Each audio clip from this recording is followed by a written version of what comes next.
Hello, my dear students. Good morning. PPIC online classes welcomes you. I am your English teacher Rajen sir. Dear students, today I am going to teach you the rest part of the lesson Albert Einstein at school. बेटा last video मैंने आपको 3 stanzas के बारे में अच्छे से समझा दिया था. अल्बर्ट आइंस्टीन एट स्कूल जो लेसन आपका है, आज हम लोग पढ़ेंगे स्टैंजा जो आपका नेक्स्ट है 4th स्टैंजा. उस स्टैंजे में क्या बताया गया है आइए देख लेते हैं. 4th stanza. That's the whole trouble, said Albert. I am no good at learning things by heart. क्या लिखा बेटा? That's the whole trouble, said Albert. Albert ने कहा यही सारी मुसीबत है. क्या कहा? यही सारी मुसीबत है. I am not good at learning things by heart. यानी मैं रटने में अच्छा नहीं हूँ. बेटा लर्निंग बाय हार्ट मीन्स होता है रटना. क्या होता है? लर्निंग बाय हार्ट मीन्स होता है रटना, चीज़ों को रटना. क्या होता है? चीज़ों को रटना. लर्निंग बाय हार्ट कहलाता है. ठीक है ना. आगे देखते हैं बेटा. You don't need to be good. क्या लिखा हुआ है? You don't need to be good at it लिखा हुआ है. यानी तुम्हें इससे अच्छा होने की ज़रूरत नहीं है. यू डोंट नीड, तुम्हें आवश्यकता नहीं है, तुम्हें ज़रूरत नहीं है. To be good at it यानी इसमें अच्छा होने की. You just don't try. Sorry, anyone can learn like a parrot. बेटा कोई भी तोते के जैसा रट सकता है. यानी any one can learn like a parrot यानी तोते की तरह कोई भी रट सकता है. यू जस्ट डोंट ट्राई, तुम बिल्कुल कोशिश नहीं करते. And yet I always see you with a book under your arm. फिर भी मैं हमेशा बाह के नीचे तुम्हें किताब दबाए देखती हूँ. एडेड एल्सा, एल्सा ने कहा. What is one you are reading. क्या है जो तुम पढ़ रहे हो? What is the one you are reading. क्या है जो तुम पढ़ रहे हो? आगे देखते हैं.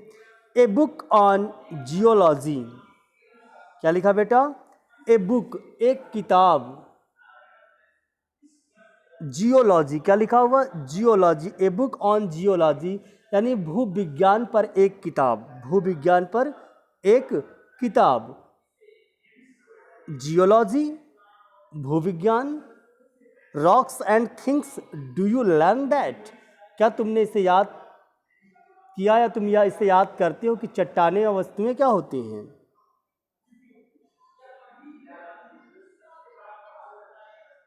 No we have hardly any science at school. क्या लिखा बेटा? No no we have hardly any science at school. Then why are you studying it. No नहीं, we have hardly any science at school. नहीं, हमारे विद्यालय में मुश्किल से ही कोई विज्ञान है. Then why are you studying it. फिर तुम इसका क्यों अध्ययन कर रहे हो? Because I like it. क्योंकि मैं इसे पसंद करता हूँ. Because I like it. Isn't that a good enough reason. क्या यह पर्याप्त अच्छा कारण नहीं है? एल्सा साइड लिखा हुआ है यानी एल्सा शर्मिंदगी महसूस की, शर्मिंदा हो गई. You are right of course Albert, he said, she said. तुम सचमुच ठीक कह रहे हो, उसने कहा. But it would not help with your diploma. परंतु यह तुम्हारे डिप्लोमा में कोई मदद नहीं करेगा. Apart from books on science his only comfort was music. विज्ञान की किताबों के अलावा उसे संगीत से केवल सुकून मिलता था. Apart from books on science his only comfort was music and he played his violin regularly. और वह रोजाना नियमित रूप से वायलिन बजाता था. Until his landlady asked him to stop. जब तक उसकी मकान मालकिन उसे बंद करने के लिए नहीं कहती थी. डियर स्टूडेंट्स, आई होप ये जो लेसन है आपका अल्बर्ट आइंस्टीन एट स्कूल, ये आपको समझ में आ रहा होगा. ठीक है, तो चलिए आगे देखते हैं. That violin gets on my nerves. Violin के गेट्स ऑन माई नर्व्स आगे लिखा सी सेड. उस वायलिन की आवाज़ जो है, that's violin gets on my nerves, या मतलब उस वायलिन ने मेरे नाक में दम कर रखा है।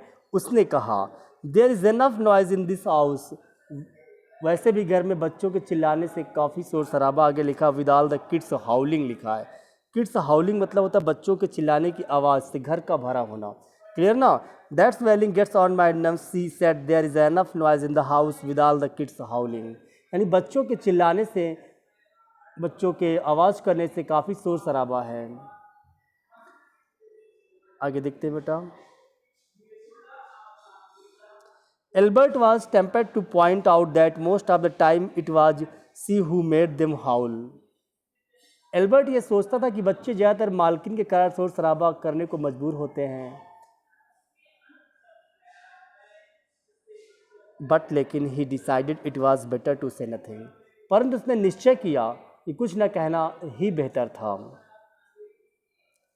आई must get away from here, मुझे यहाँ से अवश्य जाना होगा।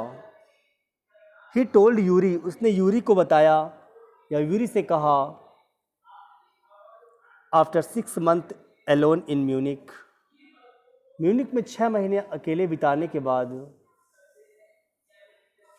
It is absurd that I should go on like this, यह बहुत ही बेकार सा लगता है।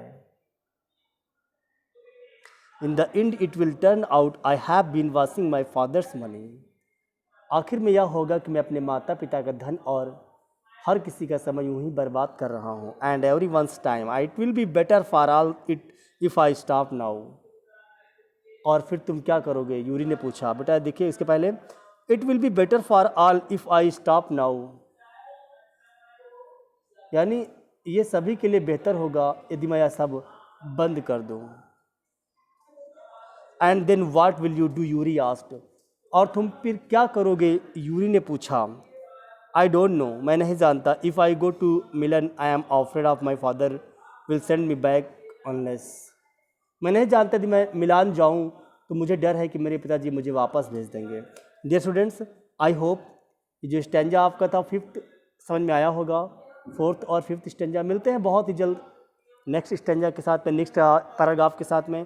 Stay home, be safe, keep learning, and thanks for watching the video. If you like the video, please share and comment it, and if you have any problem, ask me between 1 p.m. to 2 p.m. on Veena Pani app. Thank you.